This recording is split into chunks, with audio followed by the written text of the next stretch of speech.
Ini kopi lu. Makasih Pak Haji. Iya. Harum Pak Haji. Iya. Lu udah denger belum? Denger apaan? Tanggal 27 sampai tanggal 29 ada acara lebaran Betawi lagi yang ke-11. Di mana Pak Haji? Di perkampungan budaya Betawi. Saya tuh babakan. Iya. Emang saya mau datang. Nah, dateng lu. Tapi ngomong-ngomong, jam berapa Haji?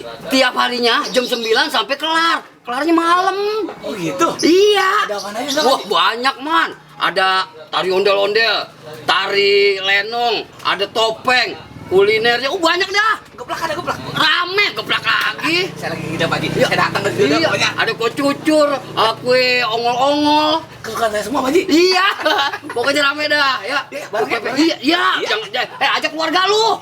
Ya, jangan lupa tuh, tetangga lu juga. Iya. Saya kapan ngopinya Pak Haji? Iya, iya, iya. Ya, jangan kagak dateng ya. Iya, Pak Haji. Iya, Bang Mamat pergi mengaji. Ngajinya di Ciawi. Kita dengan segala hormat bukan bikin janji. Ingat tuh, ada lebaran Betawi ya. Iya. Iya, iya. Dingin kopi saya Pak Haji. Yuk minum dah.